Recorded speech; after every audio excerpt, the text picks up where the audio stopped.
ప్రజల ఆలోచనలని మనసుల్ని మార్చడానికి ప్రింట్, ఎలక్ట్రానిక్, సోషల్ మీడియా ప్లాట్ఫారాల్ని వినియోగించేటువంటి పని సహజంగా అందరూ చేస్తున్నటువంటి.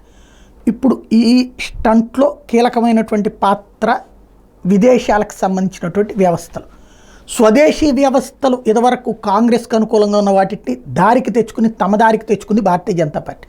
ఇది రకంగా చెప్పాలంటే ఆధిపత్యమే. ఇప్పుడు విదేశీ నిధులతో నడిచేటటువంటి వాళ్ళ ద్వారా ఒక మౌత్ పబ్లిసిటీ గేమ్ ప్రారంభించింది కాంగ్రెస్ పార్టీ. ప్రస్తుతం ఏంటి అయిపోయింది బీజేపీ పని. 100, 120 కూడా రావు, టోటల్ కలిపి 150 దాటదు, 200 కూడా దాటదు. నరేంద్ర మోడీ పని అయిపోయింది. నరేంద్ర మోడీ ప్రధానమంత్రిగా మళ్ళీ కాలేడు అంటూ రాహుల్ గాంధీ ప్రకటన, ఆ తర్వాత పత్రికల్లో జరుగుతున్నటువంటి పరిణామాలు, అట్లాగే తాజాగా స్టాక్ మార్కెట్ల పతనం, ఇవన్నీ చూస్తే ఖచ్చితంగా మళ్ళీ అంతర్జాతీయ కుట్ర ఆరంభమైనట్టు కనబడుతోంది.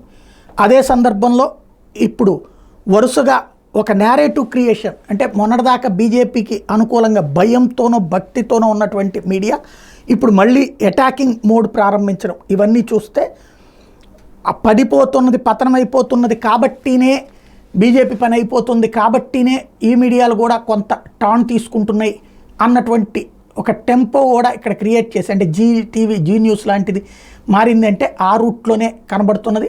ఓవరాల్గా చూస్తే మరి ఈ కుట్రల్ని మరి నరేంద్ర మోడీ ఫేస్ చేయగలరా లేదా అన్నది చూడాలి.